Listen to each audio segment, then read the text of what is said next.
제네시스 GV80입니다. 디젤 모델을 이미 시승을 해봤는데 제가 개인적으로 가장 궁금한 모델은 2.5 터보 모델이고요. 지금 시승 모델은 3.5 터보 모델입니다. 전면에서 느끼는 가장 큰 인상은 라디에이터 그릴인데요. 상당히 과감한 느낌 잘 표현을 해주고 있습니다. 본닛 위에 요 각이 지는 부분들이 기존의 국산 차와는 사뭇 다른 느낌을 연출을 해주고 있고요. 헤드램프는 쿼터 타입의 프로젝션이 적용이 되어 있고요. 4개로 분할되어 있다는 얘기죠. LED를 채택을 하고 있습니다. 야간에 한번 살펴볼까요? 일단 지금 보시는 화면은 DRL만 점등이 된 상태고요. 헤드램프를 켜게 되면 상당히 밝은 느낌이 좋습니다. MFR 타입이 아니고 프로젝션 타입이 4개, 쿼드 램프라고 표현을 하고 있는데 프로젝션 타입도 4개로 나뉘어져 있으니까요. 촘촘하게 잘 비춰지고요. 직진성도 좋고 광원의 폭 모두 좋은 편입니다. 오토 모드를 포함하고 있고 상향등과 하향등의 편차가 굉장히 큰 편이죠. 그리고 제가 항상 같은 장소에서 테스트를 해보고 있는데 안 보이던 부분이 앞쪽에 보이는 것을 느낄 수가 있습니다. 헤드램프는 굉장히 만족스럽네요. 그리고 야간에 보니까 여기서 HUD도 조금 더 또렷하게 보실 수가 있는데요. 그래픽의 구성 그리고 폰트나 해상도 모두 눈의 피로도를 적게 하고 다양한 정보를 효율적으로 볼 수 있습니다. 램프 구성은 바깥쪽에서 봐도 참 예쁜 것 같아요. 아래쪽에 잔상도 그렇게 크게 남지 않고요. 직진성과 광원의 폭 모두 좋은 편입니다. 지금 제가 비상등을 켜놓고 있지만 백색에 가까운 자연광에 가까운 아주 시원한 시야를 제공해주고 있죠. 전체적으로 야간에 점등된 모습을 보여드리면 이런 느낌입니다. 팬더까지 이어지는 시그널이 참 인상적입니다. 대신에 아웃사이드 미러에 시그널이 장착이 안 돼 있죠. 야간의 실내를 보여드리면요, 일단 조명들이 LED로 되어 있어서 굉장히 밝고요. 또 시트 색이 밝은 색이라서 좀 더 밝게 느껴지는 것 같습니다.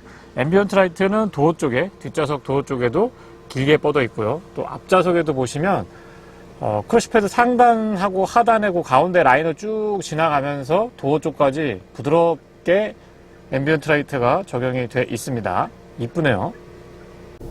소소한 부분이지만 앰비언트 라이트를 지금 퍼플로 세팅을 했는데 P 상태나 드라이브로 놨을 때는 퍼플로 그대로 유지를 해줍니다. 그런데 R로 놓게 되면 붉은색으로 바꿔줘서 시각적으로도 운전자가 인지할 수 있게 도움을 주고 있어요. 좋은 아이디어인 것 같습니다.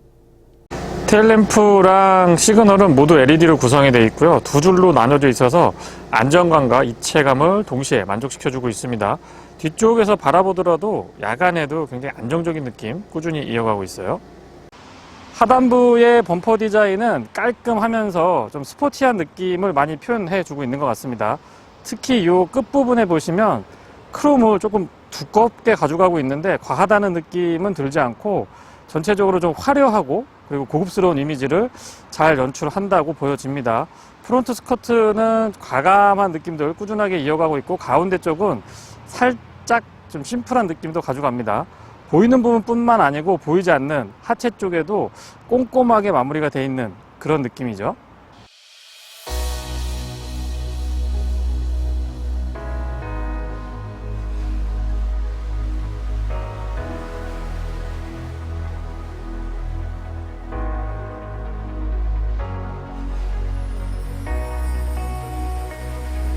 V6 가솔린 터보 엔진 장착이 되어 있습니다. 배기량은 3470cc고요. 380마력의 토크는 50.4입니다. 8단 자동 미션이 매칭을 이루고 있고요.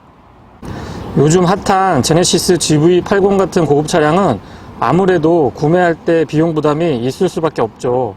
여러 가지 프로모션이 있겠지만 K뱅크 오토 캐시백을 이용하면 결제 금액 1억까지 차량가액 1.5% 현금 캐시백을 받을 수 있다고 합니다. 일시불 프로모션 중에서는 캐시백률이 높은 편이라고 하니 다른 캐시백과 비교해 보셔도 좋을 것 같네요. 꼭 제네시스 구매가 아니더라도 현대자동차 전 차종에 대한 혜택이 있다고 합니다. 전면에서의 느낌이 조금 커 보이고 웅장한 그런 이미지를 가져간다고 그러면 측면에서는 전체적으로 조화가 많이 고려가 된 그런 느낌이 듭니다. 균형 감각이 뛰어난 편이라고 말씀드리고 싶어요. 넉넉한 휠베이스 덕분에 안정감 있는 느낌 꾸준하게 이어가고 있습니다. 측면에서도 이 두 개의 라인, 앞쪽에 헤드램프, 그 다음에 팬더 쪽에 방향 지시 등 후면부의 테일램프까지 두 줄이 가 있는 것을 보실 수가 있는데 GV80의 그러니까 제네시스 라인업의 시그니처라고 합니다. 개인적으로는 쿼터 글라스가 이 위쪽으로 이렇게 딱 올라가 있는데 이게 좀 이렇게 평평하게 유지를 해줬으면은 조금 더 안정감 있고 고급스러운 느낌을 이어갈 수 있지 않았을까. 물론 그렇게 하게 되면은 조금 밋밋하고 평범할 수도 있긴 합니다. 하단부에는 지금 도어 하단부에는 크롬으로 두껍게 마무리를 해주고 있는데 저는 개인적으로 이 부분이 약간 조잡스럽게 보일 수도 있겠다. 그런 느낌이 들어서 그냥 바디 컬러로 깔끔하게 가져가든가 아니면은 크롬 라인을 조금 얇게 덧대줬으면 어땠을까 그런 생각이 듭니다. 그 아래쪽에 로커 패널 쪽에 블랙 하이그로시를 적용을 해주고 있는데 이 부분은 나쁘지 않은 것 같아요. 그리고 확실히 차는 휠 타이어에서 진짜 절반 이상은 먹고 들어간다는 표현 있잖아요. 예, 그런 느낌이 듭니다. 왜냐면 20인치를 채택을 한 차량도 사실 20인치가 작은 휠이 아닌데 지금 22인치를 딱 보고 나면은 뭔가 밋밋하고 촌스러워 보이거든요. 그래서 제가 만약에 이 차를 구입한다면 저는 22인치 과감하게 적용을 할 것 같습니다. 깔끔한 느낌 마음에 들고요. 휠 베이스가 넉넉하기 때문에 전체적으로 균형 감각도 상당히 좋은 편입니다. 후측면부의 느낌은 저는 GV80보다 G80 풀체인지 모델의 그 완성도가 조금 더 높아 보이는 그런 느낌이 있습니다. 그러니까 이 디자인이 GV80보다 오히려 G80 세단에 더 잘 어울린다라는 느낌이 있어요.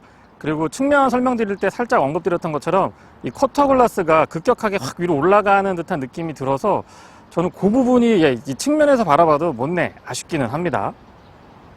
후면부 디자인은 안정감 있는 대형 SUV 느낌을 전달을 해줍니다. 국내에서는 대형이라고 얘기를 하지만 사실 이 차는 사이즈로 보면 작지는 않지만 미국 시장에 진출을 한다면 중형 SUV에 속할 걸로 예상이 됩니다. 전체적으로 라인들을 균형감 있게 그리고 안정감 있게 잘 잡아주고 있고요. 테일램프는 최근 제네시스의 디자인을 적극적으로 반영해주고 있습니다.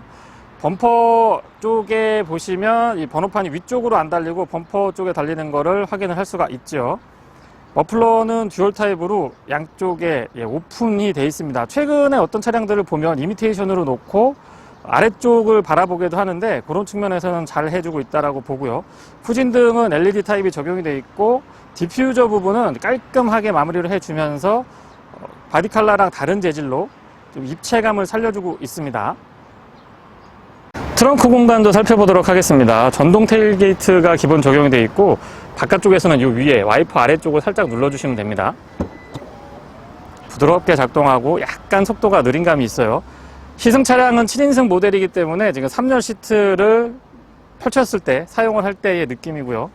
공간이 팰리세이드보다 전체적으로 크기가 작은 게 아닌데 실내에서 조금 많이 뺏기는 부분이 있는 것 같습니다. 지금 보시는 것처럼 이렇게 활용을 할 수 있는 효율적인 공간이라고 보기는 조금 어려울 것 같아요. 측면에 보시면 LED로 이렇게 조명도 꼼꼼하게 잘 갖춰주고 있습니다. 그리고 이쪽에 보시면 전동으로 3열 시트하고 2열 시트를 접을 수가 있는데요. 3열을 먼저 접어보면은요. 헤드레스트는 자동으로 숙여집니다. 천천히 작동하고 균일하게 내려가는 걸 볼 수가 있죠. 요 정도 되니까 뒷좌석에서 봤을 때 뒤에서 봤을 때 트렁크 공간 여유 있게 사용을 할 수가 있고 3열에서도 보시면은 컵홀더 같은 거 준비가 되어 있고 여기에 버튼식으로 수납을 할 수 있게 깔끔하게 잘 되어 있습니다. 잡소리 같은 거 안 나게 고무로 마감도 잘 되어 있어요. 에어벤트랑 스피커까지 잘 갖춰주고 있고 내릴 때는 이 버튼을 누르게 되면 2열 시트를 접을 수가 있습니다. 기왕 접는 김에 2열까지 한번 접어볼까요? 2열도 이쪽에서 버튼 누르면 되고요. 3열 접을 때보다 조금 이 친구들이 좀 천천히 접어지는 느낌이 들어요. 확실히 SUV답게 이 뒤쪽에서 이렇게 좀 여유 있게 보여드리면 이 정도의 공간입니다. 뭐 자그마한 백색 가전은 충분히 싣고 다니실 수가 있을 것 같아요. 나르기에 불편함은 없으실 것 같고요. 안쪽에 전동으로 작동을 해주는 부분들 때문에 시트를 접고 펴는데 부담은 없습니다. 조금 특이한 점은 좀 전에 보여드렸던 조수석 뒤쪽에는 여기 수납함이 이렇게 딱 누르면 열리게 되어 있었는데 운전석 뒤쪽에는 그 부분은 빠져 있습니다. 에어벤트랑 스피커는 꼼꼼하게 갖추고 있고 이쪽에서도 2열 시트를 폴딩할 수 있도록 버튼이 마련되어 있습니다. 다시 보니까 12V 파워 아울렛도 준비가 되어 있네요.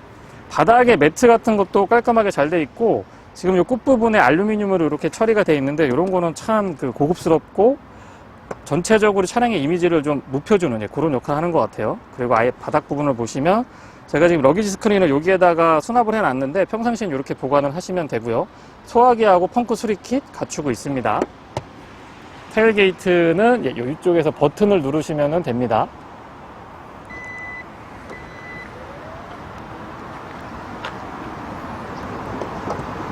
실내를 살펴보도록 하겠습니다. 스마트 키는 주차 보조 기능, 자동 주차 기능이 포함이 되어 있기 때문에 조금 복잡합니다. 버튼이 많은데요.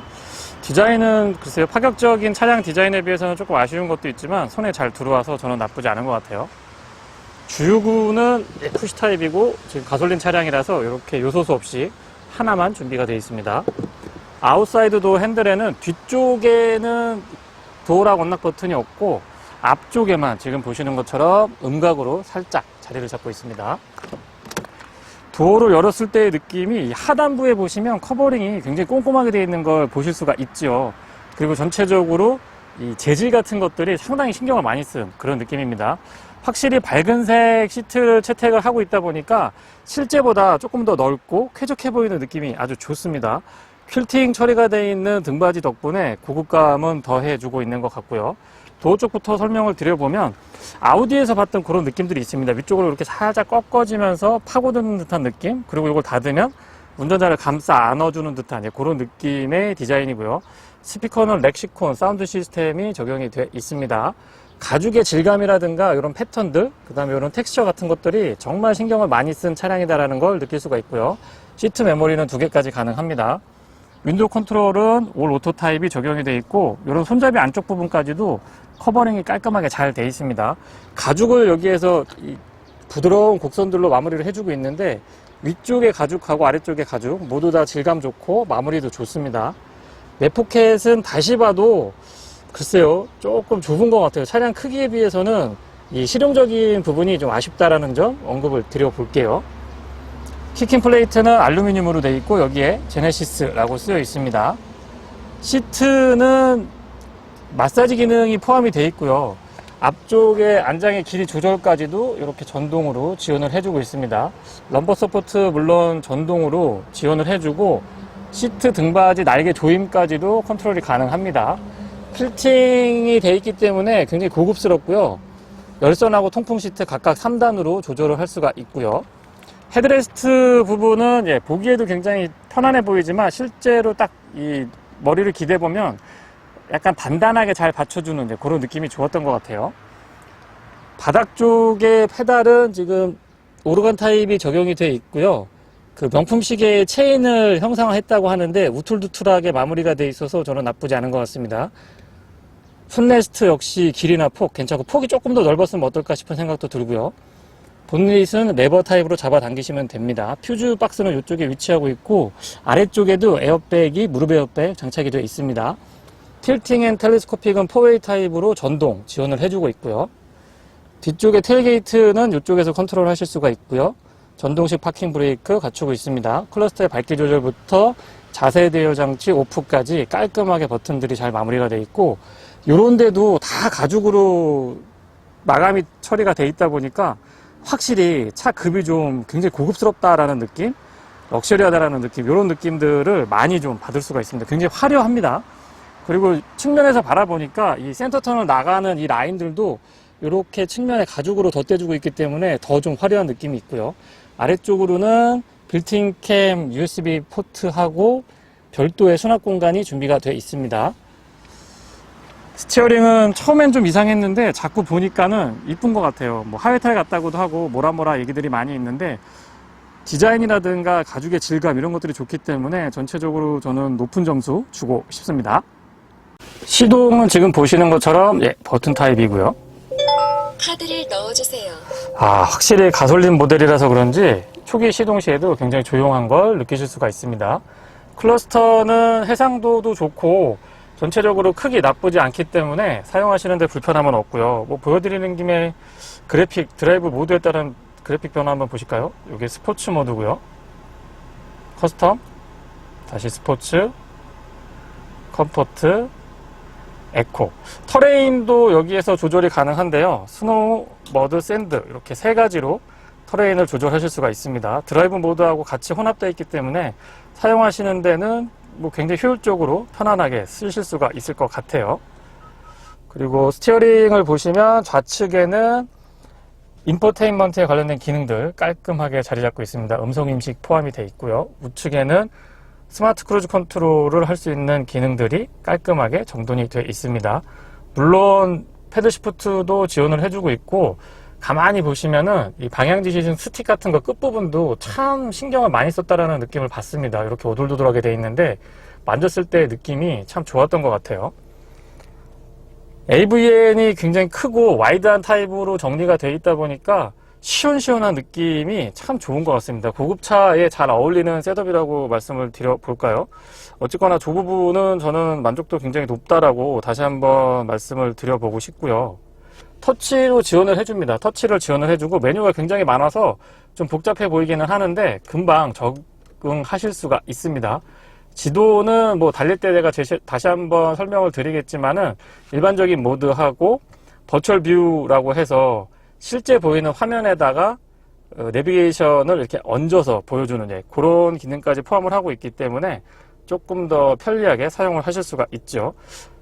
AVN 기왕 보여드리는 김에 후진을 한번 딱 해보면 360도 뷰를 정확하게 보여주고 있습니다. 카메라 역시 해상도가 높은 편이라서 낮에뿐만 아니고 밤에도 깔끔한 화면 보실 수가 있고요. 워낙 화면이 이 와이드 타입으로 넓다 보니까 이렇게 후방 주차 센서를 통해서 카메라를 통해서 화면을 보여주고 또 내비게이션도 일부 볼 수 있습니다. 그런 게 전혀 어색하지가 않죠.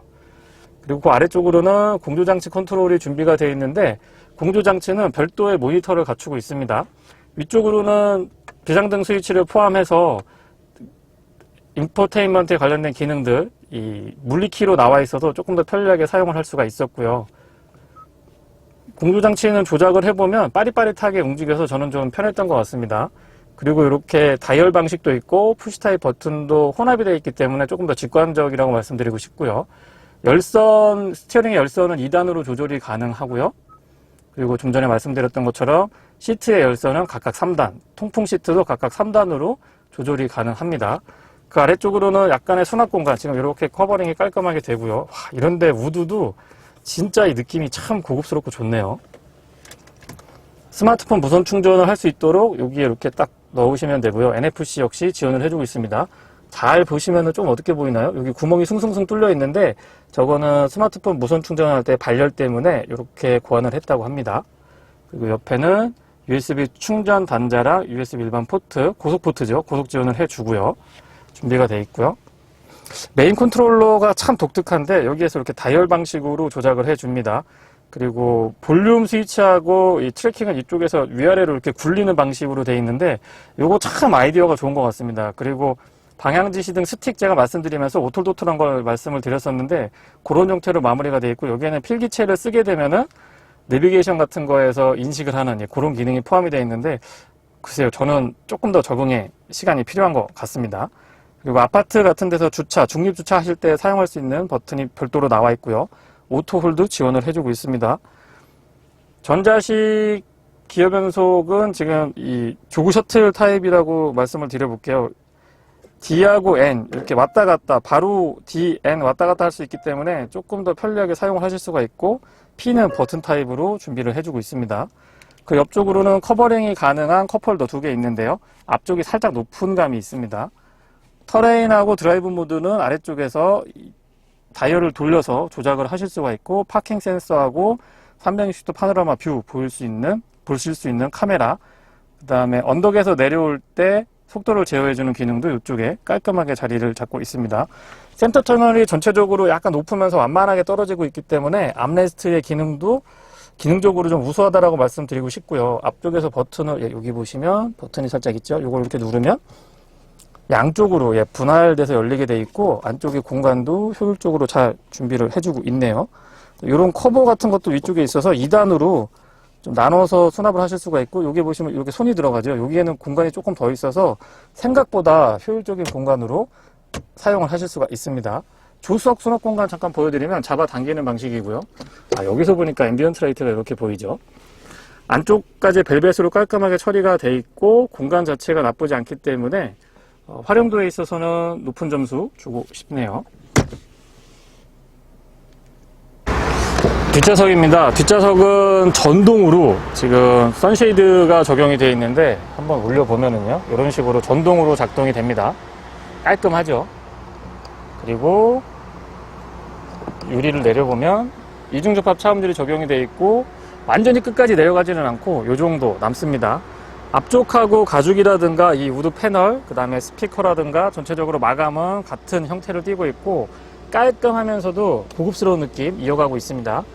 컵홀더는 아니고 이쪽에 이 맥포켓에 페트병 같은 거 보관하시기에 썩 나이스하다고 볼 수는 없을 것 같아요. 이렇게 약간 걸리더라고요. 그 다음에 너무 큰 페트병은 넣을 수가 없고요. 제네시스라고 해서 이쪽은 알루미늄으로 플레이트 마무리가 되어 있고 여기도 약간 오돌도돌하게 되어 있는데 발이 닿는 부분에는 조금 패턴을 준 것 같아요.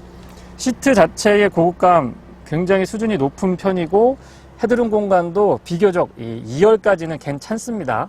그리고 가죽이 워낙 고급스럽고 이 위쪽에 추가적으로 보조적인 베개 같은 것도 이렇게 딱 선택을 할 수 있기 때문에 뒤에 앉으면 굉장히 고급스럽고 편안한 느낌이 있습니다. 바닥 부분을 보시면 약간 파여 있는 건 아니지만은 어쨌거나 가운데 턱이 그렇게 높은 편이 아니기 때문에 발 공간 자체는 그렇게 부족하지 않았다라는 점 말씀을 드리고요. 뒷좌석도 전동으로 조작이 가능합니다. 지금 보시는 것처럼 등받이 이렇게 각도 전동으로 조작이 되고요. 등받이를 이렇게 각도 조절하면 앞쪽에 안장이 이렇게 들리는 거예요. 여기 보이시죠?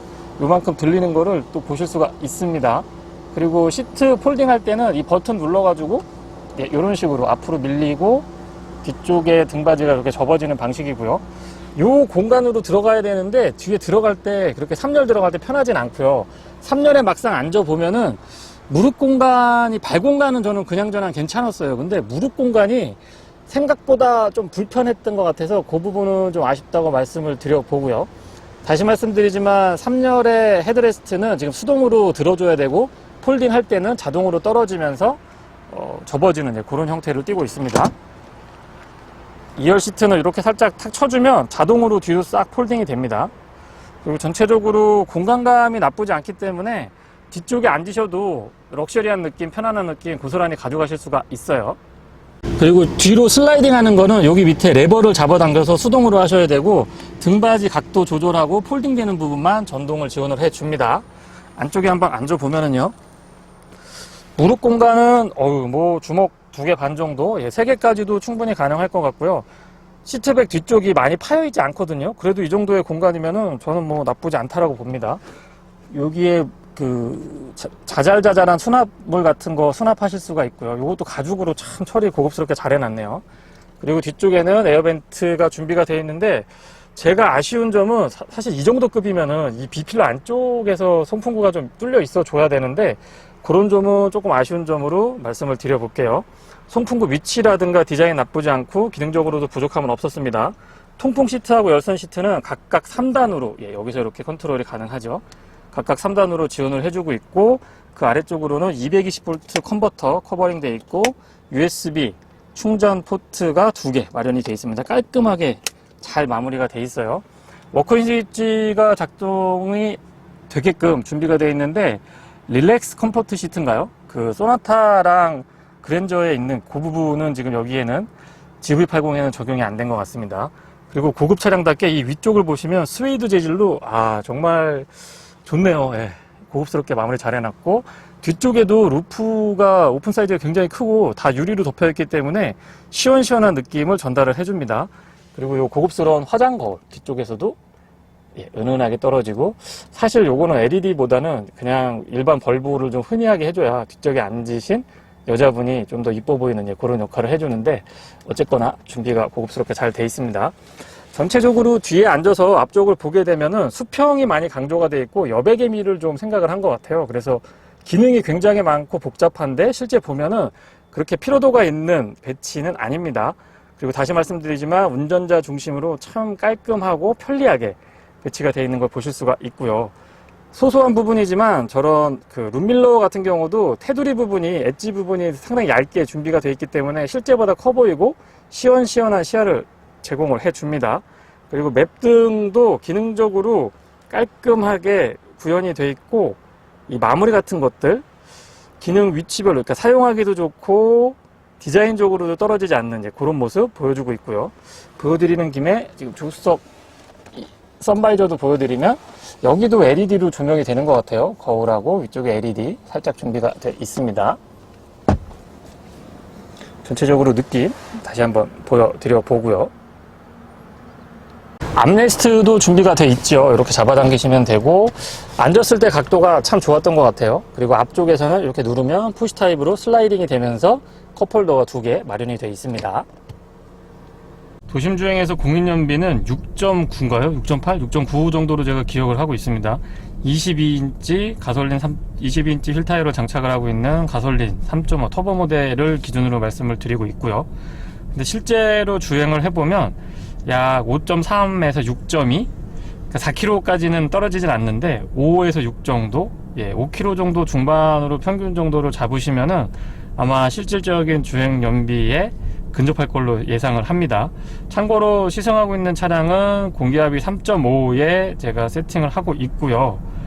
가장 안 좋은 조건은 아침에 출근 시간 그리고 저녁에 퇴근 시간만 왕복했을 때 한 14km, 15km 정도, 편도 8km가 안 되는 구간을 주행을 했을 때 최저 연비 기준입니다.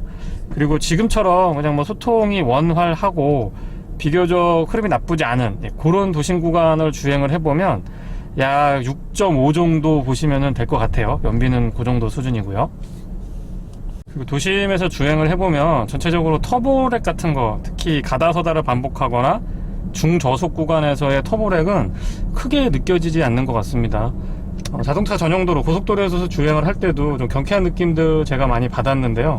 터보렉 같은 거는 현대자동차가 굉장히 좀 민감하게 대응을 잘 해주고 있어서 딱히 얘기를 하지 않으면, 특히 이제 도심 주행 같은 경우는 터보 차량인 거를 살짝 잊을 수 있을 정도로 굉장히 부드럽고 편안한 느낌 엔진에서 이어가고 있고요. 회전 질감이 참 좋은 것 같습니다. 그리고 이 승차감 부분을 좀 우려하시는 분들이 계세요. 특히 이제 뒷좌석에 많이 앉으시는 분들이 그 말씀을 많이 주시는데, 22인치는 다소 부담스러울 수도 있습니다. 불편한 건 아니에요. 약간 좀 하드하고 단단한 느낌이 들어서 부담스러울 수도 있다는 점은 분명히 좀 말씀을 드리고 싶고요. 승차감 위주의 세팅을 원하신다고 하면 저는 19인치 사양이 가장 적합할 걸로 보고, 20인치 정도까지도 나쁘지 않을 것 같은데 22인치는 특히 앞좌석은 모르겠는데 뒷좌석에 앉으시는 분들은 조금은 불편하실 수도 있습니다. 약간 튀는 듯한 느낌이 없진 않거든요. 보호구역입니다. 뒷좌석에 앉아봤는데요. 일단 7인승이라고 해도 2열 자체는 굉장히 편합니다. 아마 팰리세이드하고 고민하시는 분들이 있을 것도 같은데, 팰리세이드보다는 압도적으로, 감히 표현을 드리면 압도적으로 2열 승차감에서 차이가 나고, 특히 가장 많이 차이가 나는 곳은 저는 3열, 3열까지도 GV80은 크게 그렇게 떨어지는 듯한 느낌은 안 듭니다. 다만 이제 공간이 좀 협소하다 보니까 그런 데서는 조금 아쉬움은 있고요. 전체적으로 시야가 참 좋은 편이고, 차량 크기가 있다 보니까 발 공간이라든가 앞쪽의 공간이 여유가 굉장히 좋습니다. 그리고 위쪽에는 파노라마 썬루프가 뒤쪽까지 이렇게 루프가 형성이 되어 있다 보니까는 조금 더 쾌적한 느낌이 들고요. SUV 잘못하면은 뒤에서 되게 답답한데 GV80은 그런 면은 없습니다. 그리고 이 하체를 조금 언급을 드려보면은 알루미늄 서스펜션이 적극적으로 도입이 되어 있습니다. 그래서 현가 질량이 이렇게 높은 편이 아니다 보니까 뒤쪽에 앉았을 때도 22인치에 이 정도 승차감이면은 저는 나쁘지 않다라고 보는데요. 본격적으로 이제 운전기사분은 혹시라도 두시고 뒤쪽에서 이동이 많으신 분들한테는 저는 22인치 휠은 추천 안 합니다. 이거 약간 튀는 듯한 느낌이 있어요. 근데 어떤 분들이 하드하지 않냐고 물어보시는데, 하드한 승차감은 아니에요. 하드한 승차감은 아니고 그냥 조금 단단한 정도? 편안하게 이렇게 출렁출렁하고 다니기에는 맞지 않아요. 그러니까 그런 부분들은 뒤쪽에서 타고 이 차량을 운행하실 분들은 꼭 한번 20인치 휠을 장착하고 있는 차를 시승을 해보시길 바랍니다. 그리고 공조장치를 여기서 컨트롤할 수 있는 부분은 좋은데요. 일단 B필러 쪽에 이 공간이 넓기 때문에 B필러 쪽에도 에어벤트가 하나 있었으면 좋겠는데 그 부분이 조금 아쉽고요. 그렇다고 이렇게 많이 덥거나 막 공조장치가 늦게 시원해지고 따뜻해지고 이런 건 또 아니에요. 다만 좀 아쉬운 점은 통풍 시트인데 뒷좌석도 이 3단으로 조절이 가능합니다. 근데 생각보다 엉덩이 쪽은 괜찮은데 등받이 쪽이 상대적으로 그렇게 썩 시원하다라는 느낌은 안 드는 것 같아요. 뒷좌석에 앉았을 때 느낌 이 정도 정리해 드려 봅니다. GV80 3.5 터보 모델입니다. 가솔린이고요. 역시 이 3.5 터보 가솔린 대배기량 터보 엔진을 달고 있어서 그런지 전체적으로 힘의 여유가 느껴지고요. 380마력의 토크가 54 정도, 디젤이 60 정도니까 토크도 그렇게 많이 차이가 나는 건 아닙니다. 어쨌거나 국산차에서 이렇게 여유 있는 파워트레인을 경험할 수 있다는 거는 저는 굉장히 긍정적으로 바라보고 있고요. 8단 미션과의 매칭도 좋은 편입니다. 전단에서 변속 충격도 그렇게 크지 않고 나름 또 빠릿빠릿한 반응을 보여주고 있기 때문에 어떤 출력의 효율 측면에서 봐도 그렇고요. 또 편안한 느낌에서 접근을 해도 그렇고 적절한 선택을 갖춰주고 있다고 생각을 합니다. 왜냐면 제네시스 그것도 GV80 정도 선택을 하시는 소비자가 2차로 본격적인 와인딩을 생각을 하시거나 아니면 순간적으로 치고 나가는 막 쏘는 그런 느낌의 승차감이라든가 동력 성능을 위해서 이 차를 사시는 분들은 많지 않으실 것 같기 때문에 현대자동차에서 정확히 시장을 타겟팅하고 있다고 봅니다. 서스펜션은 프리뷰 전자제어 서스펜션이 장착이 되어 있는데 비교적 동작이 빠른 편입니다. 물론 에어 서스펜션에 비하면 좀 크게 다가오는 충격들을 대응하는 그런 측면에서는 아쉬움이 없지는 않지만 저는 개인적으로 에어 서스펜션보다는 이 차를 구매해서 만약에 내가 운영을 한다고 생각을 하면 사실상 에어 서스펜션이 내구성이 많이 좋아졌다고 하더라도 주변에서 보면 어마어마한 수리 비용을 지불하시는 분들을 제가 여러 봤기 때문에 아직까지도 많이 좋아졌을 것 같긴 합니다만 아직까지도 저는 에어 서스펜션보다는 이 차라리 전자제어 서스펜션이나 그냥 일반 서스펜션을 조금 더 선호하는 편이고요. 앞쪽에는 W10원, 뒤쪽에는 멀티링크인데 제네시스가 좀 유명해지기 시작한 게 최근 나왔던 뭐 G80이라든가 GV80이 유명해지기 시작한 게 의외로 서스펜션 쪽에 알루미늄 부품을 굉장히 적극적으로 현대자동차가 적용을 해줬습니다. 그 덕분에 현가 질량이 좀 낮아지니까 운전자가 느끼는 어떤 빠릿빠릿한 느낌이라든가 편안한 느낌이라든가 극한의 환경에서 대응을 해주는 것, 그 다음에 평상시의 일상적인 모드에서도 이 서스펜션의 운동이나 움직임 같은 것들이 굉장히 좀 안정돼 있고 부드럽고 편안해졌다라는 느낌을 받게 되는데요. 이런 부분도 차량의 장점으로 말씀드릴 수 있을 것 같아요. 급가속을 제외하고 일반적인 가속이라고 한다면은 순간 이거 NA 엔진인가? 굉장히 그 자연흡기 엔진과 비슷한 느낌을 아주 잘 구현을 해주고 있습니다. 액티브 노이즈 캔슬링이 적용이 되어 있어서 조금 더 정숙하게 느껴서 그 카랑카랑한 특유의 그 터보 엔진들의 거친 느낌을 약간은 상쇄하고 있어서 그런 것 같기도 하고요. 또 전체적으로 이중접합 차음률이 덕분에 그런 것 같기도 하지만 어쨌거나 가속을 할 때의 반응은 자연흡기 느낌을 참 많이 아주 비슷하게 잘 살려주고 있습니다. 코너링 같은 걸 해보면 뭐 급격한 와인딩에서 말도 안 되게 서스펜션이 잘 잡아주거나 코너링이 좋다 이렇게 말씀드릴 수 있는 차는 아닙니다. 차량의 중량도 있고 기본적으로 컨셉이라든가 서스펜션 셋업 자체가 분명히 편안함을 추구하고 있는 차량인 걸 느낄 수가 있는데요. 그렇게 편안함을 추구하는 차량인 걸 감안을 하고 보면 나름의 스포티한 느낌들도 살려주려고 노력을 한 것 같습니다. 지금 타이어는 그 폴시즌용, 그러니까 4계절용 타이어가 적용이 되어 있는데 스포츠 타이어나 서머 타이어로 만약에 교환을 하게 되면 지금보다는 조금 더 스포티한 느낌들도 살아날 것 같긴 합니다. 그리고 제가 만약에 이 차를 선택을 한다면 저는 22인치는 선택을 안 할 것 같습니다. 왜냐면 20인치 정도가 딱 맞는 것 같아요. 이게 뭐 개인적인 성향이기 때문에 제가 원하는 GV80에서의 그 느낌? 어떤 승차감이라든가 전체적인 밸런스를 보면 외관에서 봤을 때 조금 아쉬운 그런 것만 제외한다고 그러면 저는 20인치가 승차감 측면이나 연비 효율 그나마 얼마 차이는 안 납니다. 그런 측면에서 조금 유리할 것 같아요. 뭐 연비를 언급 드린 김에 말씀을 드리면 공인연비가 7.8km로 알고 있습니다. 22인치 1타이어 기준이고 7인승 모델, 제가 지금 시승하고 있는 모델 기준인데 도심에서는 6.9, 고속도로에서는 9.1인데요 발끝 신공을 발휘하지 않고 그냥 뭐 모드만 조금 바꿔서 에코 모드, 컴포터 모드 적절히 사용을 하면 약 11km, 12km까지도 확인을 했습니다. 근데 그런 거 전혀 신경을 안 쓰고 만약에 운행을 한다 그러면 8에서 9km 정도밖에 안 나오고요.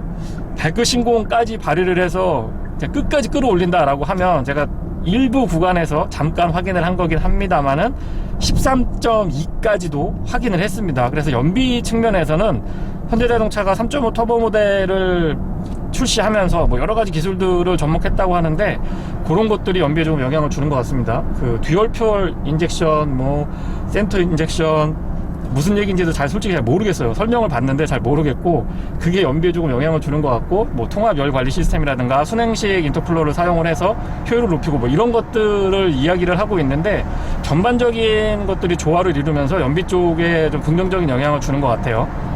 그리고 소음 진동 말씀드리면, 측면에서의 풍조량 같은 것들 굉장히 잘 잡아주고 있고, 바닥에서의 노면소음, 타이어 마찰음, 22인치의 광폭 타이어를 끼고 있는데도 불구하고 타이어 마찰음이 그렇게 크게 전달되진 않습니다. MVH 측면에서는 저는 세계적인 수준?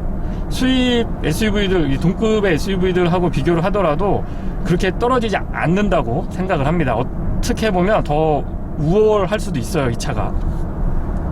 드라이브 모드는 총 4가지가 있습니다. 지금 스포츠, 커스텀, 컴포트, 그리고 에코, 이렇게 4가지를 구현을 해주고 있는데, 모드 간의 편차도 나름 확보를 해주고 있고, 또 그래픽도 비주얼, 눈에 시각적으로 많은 변화를 주려고 노력을 했다는 걸 알 수 있고요. 밤에 보시면 앰비언트 라이트까지 스포츠 모드는 연동이 되기 때문에 조금 더 스포티한 맛을 잘 살려주는 것 같습니다. 그리고 현대자동차의 장점 중에 또 하나라고 하면 이 스마트 크루즈 컨트롤인데요. 고속도로를 자동으로 인식을 하는 HDA가 포함이 되어 있기 때문에 더더군다나 조금 더 높은 점수를 주고 싶습니다. 지금처럼 고속도로에서 이 차를 스마트 크루즈 컨트롤 세팅을 놓고 있으면 그렇게 운전자가 신경 쓸 게 많지 않습니다. 여러 가지 안전보조 장비가 또 추가가 되어 있기 때문에 굉장히 차가 능동적으로 움직여지고요. 이 상태에서 만약에 할 일이 없어서 존다 그러면 앞쪽에서 이 동체를 인식하고 있어서 전방 시야를 주목하라고 계속 워닝을 주기도 합니다. 전방위적으로 안전적인 장비들, 그러니까 편의 장비뿐만 아니고 과거와는 달리 안전 장비도 적극적인 모습을 보여주고 있어서 그런 측면에서는 저는 굉장히 긍정적으로 바라보고 있고요. 가속과 감속이 상당히 부드러우면서 중간에 이렇게 치고 들어오는 그런 차들도 비교적 잘 대응을 해주고 있습니다. 이 차량은 HDA2라고 해서 한번 해볼까요? 두 손으로 잡고 살짝 방향지시 등을 누르고 있으면, 지금 제가 차선 변경을 하는 게 아니고 이 친구가 변경을 해줍니다. 굉장히 안정감 있게 변경을 해주고 있기 때문에 이런 점들도 이제는 바야흐로 본격적인 자율주행의 시대가 한 발 앞으로 바짝 다가온 거를 느낄 수 있는 대목이기도 했어요. HDA2에서 느끼는 이 차선 변경을 보조해주는 부분은 아직까지는 약간 더 개선이 필요하다고 봅니다. 왜냐하면 너무 소극적이에요. 조건이 거의 완벽하게 일치하지 않으면 구현을 할 수 없기 때문에 지나치게 소극적인 모습인 것 같아서 조금 아쉽기는 한데, 이게 이제 차츰차츰 세대를 거듭하고 또 기술이 발전하고 어떤 법제도적인 측면에서도 완화가 된다라고 하면 완연한 자율주행, 반자율주행, 자율주행이 구현이 충분히 될 거라고 저는 기대를 하고 있습니다. 멀지 않은 것 같아요. 시속 100km는 약 1450rpm 8단으로 고정을 했을 때를 말씀을 드립니다. 그래서 비교적 낮은 rpm에서 기준 속도가 구현이 되기 때문에 연비 측면 그리고 소음하고 진동 측면에서도 분명히 좋은 영향을 받을 걸로 예상이 되고요. 스포츠 모드에서는 사운드 제너레이터가 작동을 해주기 때문에 나름의 또 스포티한 느낌도 있습니다. 그리고 3.5 터보 엔진은 마치 자연흡기 엔진의 그 고RPM 올라갈 때 쥐어짜는 좋은 느낌이 있거든요. 그런 것들을 아주 비슷하게 구현을 해주기 때문에 운전의 즐거움, 달리기의 즐거움을 충분하게 선사해주고 있습니다. GV80에는 증강현실을 지원해주는 내비게이션이 적용이 돼 있습니다. 처음에 봤을 때 굉장히 신기했어요. 지금 보시면 저는 2D로 방향에 따라서 보여주는 맵을 많이 사용을 하는데, 증강현실로 바꿔보면은 실제 달리고 있는 도로 위에 내비게이션을 살짝 얹어주는, 말 그대로 증강현실을 그대로 구현을 해주고 있는데, 고속도로나 차가 좀 달리고 있을 때, 도심이나 자동차 전용 도로에서 차가 좀 달릴 때에는 저는 좀 약간 피로도가 있더라고요. 너무 막 이렇게 휙휙휙 지나가니까 약간 피로도가 있고, 오히려 좁은 골목길이나 복잡한 도심에서 길을 찾을 때 사실상 2D나 3D로 이렇게 그림으로 보는 것보다 실제 보여지는 화면에 그 위에다가 살짝 내비게이션 가이드를 이렇게 오버랩 시켜주니까, 중첩을 시켜주니까 훨씬 도움이 되는 것 같아요. 다시 말씀드리면, 저는 개인적인 의견을 만약에 물어보시면, 이 고속도로나 차가 좀 달릴 때는 약간 눈에 피로도가 있고요. 도심이나 이런 데 있잖아요. 골목길이나 막 이렇게 어려운 길을 막 찾아가는, 오밀조밀한 데 이렇게 동네 찾아가는 그런 데에서는 정말 도움이 많이 됐습니다. 전방 시야도 굉장히 좋은 편인데요. 특히나 A필러도 끝까지 얇게 마무리를 잘 해주고 있고, 시트 포지션 자체가 좋은 편입니다. 그리고 이 측면에 보시면 아웃사이드 미러를 도어에 고정을 하면서 A필러 쪽 요 끝에 만나는 부분 끝까지 조그맣게 창을 내주고 있기 때문에 개방감이 좋고요. 탁 트여있는 듯한 느낌이 듭니다. 그리고 12.3인치 고해상도 클러스터랑 14.5인치, 자그마치 14.5인치의 와이드 타입 고해상도 AVN을 장착을 하고 있는데, 완벽하게 일체형으로 이렇게 연결이 되고 있지 않더라도 희한하게 운전할 때의 시야를 많이 뺏기지 않습니다. 조금 단점이라고 그러면 이 14.5인치가 너무 크기 때문에 이렇게 움직여야 된다는 거, 어깨가 빠져서 팔이 저쪽까지 가야 됩니다. 물론 이 아래쪽에서 통화 컨트롤러로, 제네시스 통화 컨트롤러로 사용을 할 수도 있지만 사람이 또 그렇지가 않잖아요. 이렇게 팍팍 막 눌러야 되는데, 그런 것들은 조금 아쉬운 점으로 말씀을 드려보고요. 렉시콘 사운드 시스템이 들어가 있습니다. 스피커가 18개라고 하는데 한번 들어볼까요?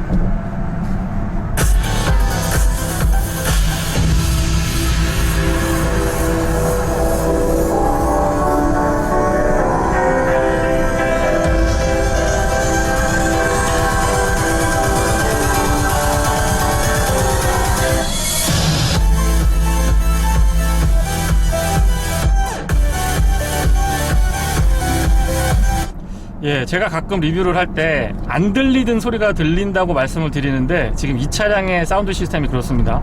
극강의 고음, 극강의 저음에서 굉장히 탄탄하고 밸런스가 좋은 느낌을 살려주고 있고요.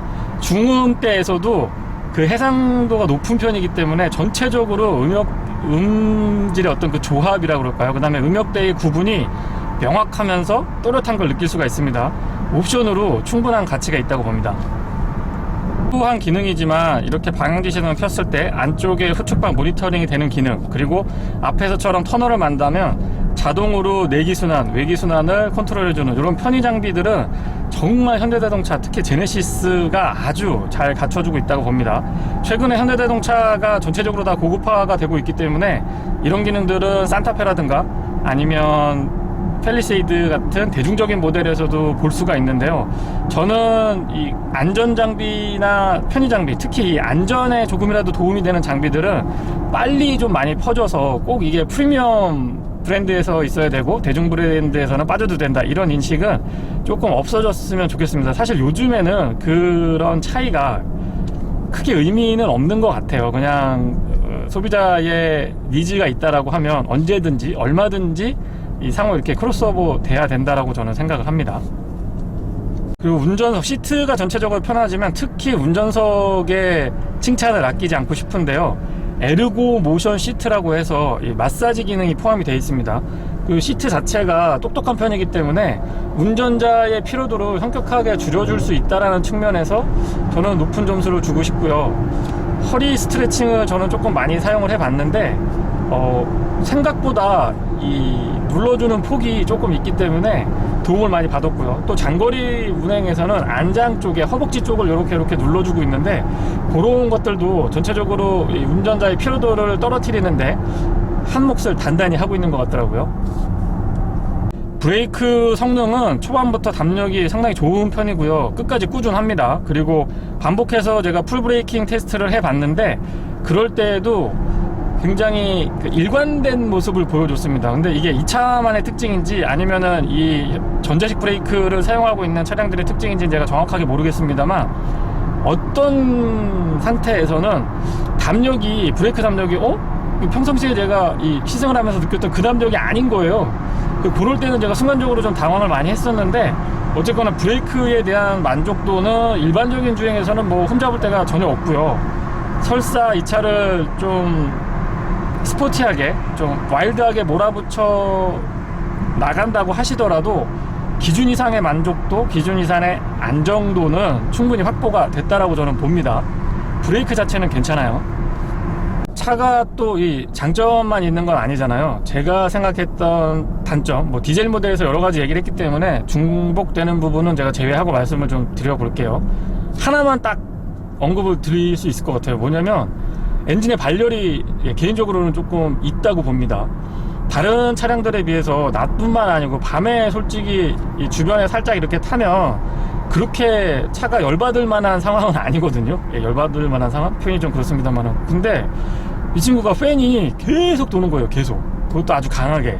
그래서 이게 시승차만의 문제인 건지 아니면 그 뭐 통합 열관리 시스템이 들어갔다고도 하고 순행식 쿨러도 적용이 돼서 충분히 효율이 높아졌다라고 저는 알고선 이 차를 지금 시승을 하고 있는데 밖에서 들었을 때 너무 팬이 많이 돌아가고 여러 가지 차량을 시승을 해보면 팬이 돌아갈 상황이 아니었거든요. 그런 데서도 그렇다고 지금 뭐 완전히 한여름이라 바깥에가 너무 덥냐 그것도 아닙니다. 제가 지금 팬이 너무 많이 돌아간다라고 얘기하는 이유는 달렸을 때, 낮에, 뜨거울 때 이때가 아니고요. 저녁 때, 야간에 잠깐 타거나 아니면 야간에 뭐 헤드램프 찍는다고 이렇게 하고 있는데 그때도 막 왕 돌아가니까 그거 하나 정도 단점 말씀드리고 나머지 뭐 저는 가격 구성도 여러 가지 얘기가 있지만 개인적으로는 나쁘지 않은 가격이라고 보거든요. 이 차 가격으로 비교하면 수입 차량하고 비교했을 때 적수가 거의 없고 오히려 이 파워트레인이라든가 차량의 크기라든가 이 전체적으로 차량의 가격을 제외하고 파워트레인이나 이 크기나 실내 공간을 가지고 경쟁 차량을 찾았을 때 이게 경쟁이 되냐 안 되냐 이거지, 가격으로만 본다면 물론 뭐 옵션을 붙이면 8천만 원이 넘어가기 때문에 또 다른 얘기가 될 것 같긴 합니다만은 가격 경쟁력도 그렇게 없다고 보진 않습니다. 그래서 다시 정리해드리면 제가 생각하는 단점은 이 엔진에 열이 좀 많다, 그리고 그래서 그런지 모르겠는데 그 열을 빨리 잡으려고 팬이 지나치게 좀 많이 도는 것 같더라. 뭐 요 정도 한 가지만 단점으로 말씀을 드려보겠습니다. 네, 이상 준이TV에서 전해드렸습니다. 고맙습니다.